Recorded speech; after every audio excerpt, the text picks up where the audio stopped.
this is Trista from Zero Casualties. Welcome back to another video in my series of herbal infusions and garden creations.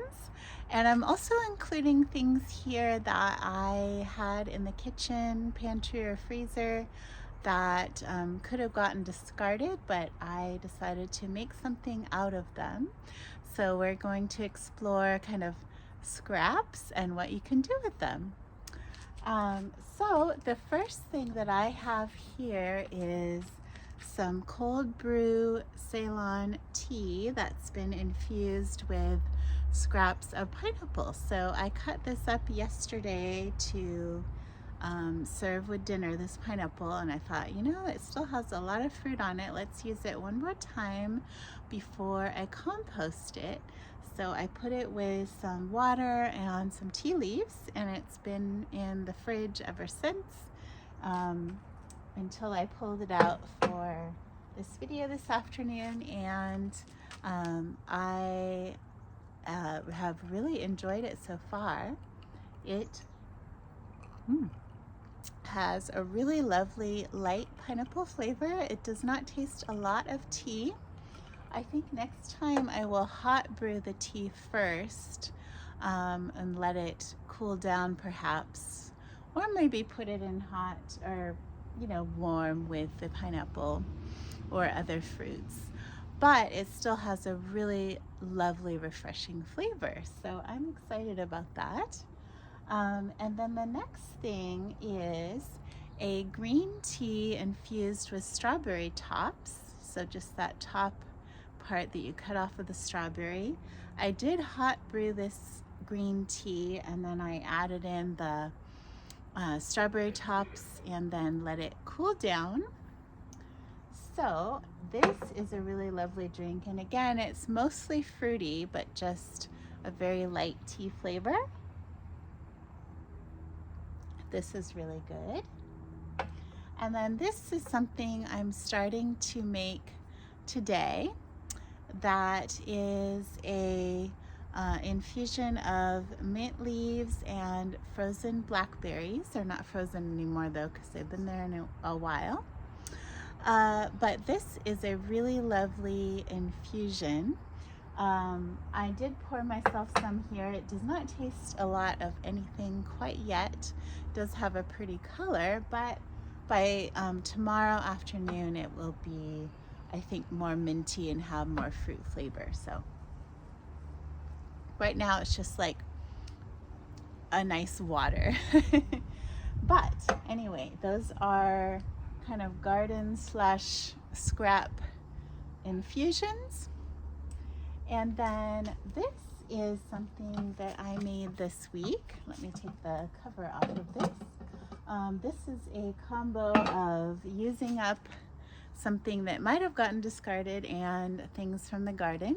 So this is a rhubarb strawberry bread, and I use sourdough discard, rhubarb from the garden, and then some strawberries that were getting fairly soft, so I cut those all up.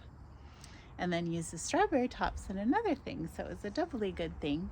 So sourdough discard, you can see this bread here, we've had quite a bit of it so far, is something you get when after you feed your sourdough starter, then you have a little extra leftover. So I save that in a fridge in the jar, and I can make breads, pancakes, crackers, all kinds of things with it. So I'll be sharing more ideas on that as well. The next thing also has to do with sourdough bread.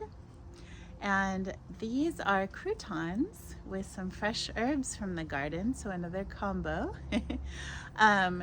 These are, so I had a little extra sandwich bread left over from last week that was starting to go stale, but still perfectly good. So I just chopped it up, mixed it with olive oil, garlic, and some fresh herbs from the garden. So there's rosemary, lemon thyme, and fresh oregano.